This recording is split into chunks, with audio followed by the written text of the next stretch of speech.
Sector 119ರ ಅಪಾರ್ಟ್ಮೆಂಟ್ನಲ್ಲಿ ಭೀಕರಾಗ್ನಿ ಅವಘಡ, ರಕ್ಷಣಾ ಕಾರ್ಯಾಚರಣೆ ಚುರುಕು. ಸೋಮವಾರ ನೋಯ್ಡಾದ ಸೆಕ್ಟರ್ 119ರಲ್ಲಿರುವ ಅರಣ್ಯ ಸೊಸೈಟಿಯ ಫ್ಲಾಟ್ ಒಂದರಲ್ಲಿ ಸಂಭವಿಸಿದ ಭಾರೀ ಬೆಂಕಿ ಅವಘಡದಿಂದಾಗಿ ಸ್ಥಳದಲ್ಲಿ ಆತಂಕದ ವಾತಾವರಣ ನಿರ್ಮಾಣವಾಗಿದೆ. ಸೆಕ್ಟರ್ 113 ಪೊಲೀಸ್ ಠಾಣಾ ವ್ಯಾಪ್ತಿಯಲ್ಲಿ ನಡೆದ ಈ ಘಟನೆಗೆ ಸಂಬಂಧಿಸಿದಂತೆ ಅಗ್ನಿಶಾಮಕ ದಳದ 6 ವಾಹನಗಳು ಸ್ಥಳಕ್ಕೆ ಧಾವಿಸಿ ಬೆಂಕಿ ನಂದಿಸುವ ಕಾರ್ಯಾಚರಣೆಯನ್ನು ತೀವ್ರಗೊಳಿಸಿವೆ. ಪ್ರಾಥಮಿಕ ಮಾಹಿತಿಯಂತೆ ಘಟನೆಯಲ್ಲಿ ಯಾವುದೇ ಪ್ರಾಣಹಾನಿ ಸಂಭವಿಸಿಲ್ಲ.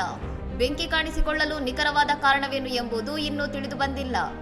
ಘಟನೆಯನ್ನು ಗಂಭೀರವಾಗಿ ಪರಿಗಣಿಸಿರುವ ಉತ್ತರ ಪ್ರದೇಶದ ಮುಖ್ಯಮಂತ್ರಿ ಯೋಗಿ ಆದಿತ್ಯನಾಥ್ ಕೂಡಲೇ ಸ್ಥಳಕ್ಕೆ ತೆರಳಿ ಪರಿಹಾರ ಹಾಗೂ ರಕ್ಷಣಾ ಕಾರ್ಯಗಳನ್ನು ತ್ವರಿತಗೊಳಿಸುವಂತೆ ಅಧಿಕಾರಿಗಳಿಗೆ ಖಡಕ್ ನಿರ್ದೇಶನ ನೀಡಿದ್ದಾರೆ.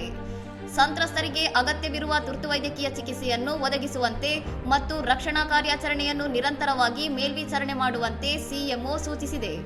ಸೊಸೈಟಿಯ ನಿವಾಸಿಗಳನ್ನು ಸುರಕ್ಷಿತವಾಗಿ ಹೊರತರಲಾಗಿದ್ದು, ಅಗ್ನಿಶಾಮಕ ಸಿಬ್ಬಂದಿ ಬೆಂಕಿ ಮತ್ತಷ್ಟು ಹರಡದಂತೆ ತಡೆಯಲು ಹರಸಾಹಸ ಪಡುತ್ತಿದ್ದಾರೆ. ಇನ್ನಷ್ಟು ಸುದ್ದಿಗಳಿಗಾಗಿ ನೋಡ್ತಾ ಇರಿ ಸೌರಂ ಟಿವಿ.